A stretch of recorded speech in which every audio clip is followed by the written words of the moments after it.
The topic is the role of religion in public life, and we're talking to Dr. Lewis Baldwin from Vanderbilt University. And of course, Dr. Baldwin, before we ended our first segment, we promised that we'd give you an opportunity to talk about the expansion of religion in public life, and let us do that now. The point I tried to make before the break, of course, is to sort of give some historic background on this whole issue, because one of the many of the questions that confronted the founding fathers, of course, had to do with the role of religion in public life. Should religion have a role in government decision making?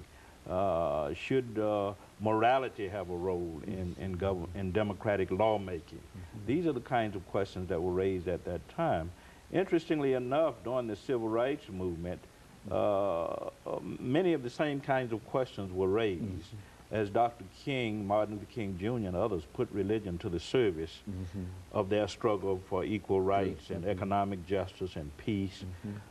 Should religion be involved in that kind of movement? The civil rights movement. Yeah, should it be involved in the civil rights movement? Should religious convictions play a role in political activity?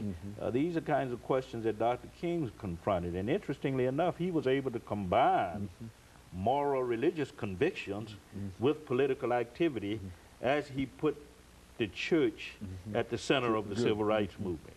As you well know, the church became a kind of power base for Dr. King and others, became a de facto platform, social and political base, as they struggle for racial justice, economic justice, and peace. Interestingly enough, since Dr. King's time, we've continued to engage in this kind of debate about the role of religion in the public arena. Interestingly enough, after King was assassinated in 1968, we began to notice in the early 1970s the rise of what we call the religious right. Good. Okay. These are conservative, fundamentalist Christians, evangelical Christians, who believe in making their religion relevant to public policy issues like abortion, affirmative action, reparations, women's rights, public education. Interestingly enough, in the 1970s, we not only saw the rise of the religious right, or what some call the resurgence of the religious right, we also saw a wedding of the religious and the political right. Okay, good. Meaning that the more conservative politicians on the right merged with religious right people to pursue a kind of conservative agenda. And interestingly enough, Dr. King was looked upon as a kind of model by people like Jerry Falwell, who founded the Moral Majority in 1979. Those Christian evangelicals who founded the Religious Roundtable in 1980. Pat Robertson, Jerry Falwell, James Robinson, all of those who were connected with what we call televangelism or the electronic church, began to pursue a different kind of agenda. They were not concerned so much with the issues of race and diversity and affirmative action. What they were concerned about was putting religion to the service of their movement against abortion, against gay marriage, against homosexuality, against women's rights. So I see a difference between what Dr. King was trying to do and what we see in more recent times with those who are part of the religious right. Dr. King used religion to empower people, to extend the rights of people, civil rights, basic constitutional rights, the right to vote, the right to hold public office. But what we've seen since Dr. King's death with the religious right, who also employ religion in their public debates and in their efforts and speak Dr. King's name. Yes, yes, who use Dr. King as a model. In fact, Jerry Falwell has often said that we need to resort to the kind of tactics, civil disobedience tactics that Dr. King employed in order to make our point about abortion and pornography and affirmative action and women's rights and gay rights and those kinds of issues. But what I see, what I've seen since Dr. King's death, of course, is what I call the public perversion of religion. That is, religion is used to disempower people as opposed to empowering them as Dr. King did. And by the word disempowering for me means, of course, that they are using religion to limit the rights of people, to challenge the civil liberties of people.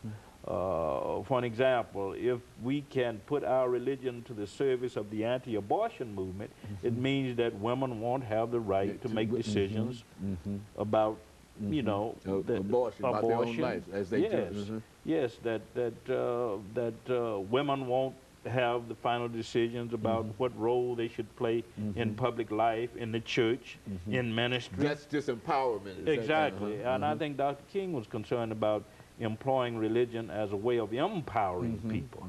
And what we see today, I think, on a large scale, is that religion is being used to disempower people. You know, one of the things I think you mentioned earlier, you talked about what you call the mega church.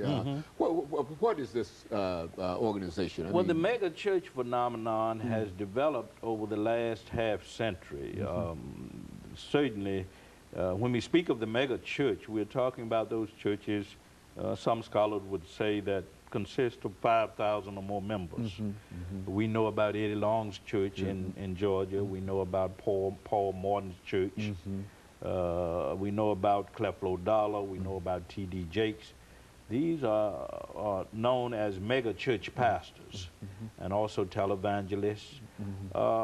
These churches, interestingly enough, are a new and emerging phenomenon in black religious life. And they have not only the numbers, 10, 15, 20,000 members, they also have the personnel, they have the resources, they have the connections, and they are run pretty much like corporations that hew to a strict biblical line. And interestingly enough, the question being raised today by many of us who are church historians or theologians is, what role will the mega church phenomenon, what role will the mega churches play in addressing public policy matters and in public life generally? And one of the problems we find, of course, is that these churches, because they have taken on many of the trappings or the images of the corporation, are not prepared to do the kind of prophetic social witness that Dr. King got involved in. And I think that's one difference between Dr. King and his use of religion in public life and what we are seeing with mega churches today. Very good. And of course, Dr. Baldwin, let me interrupt here for this second commercial break, after which we'll come back and we'll have you to elaborate upon the distinctions that you find between these large churches and traditional religion. And of course, we'll be back with our audience following this very, very short commercial break. The topic is the role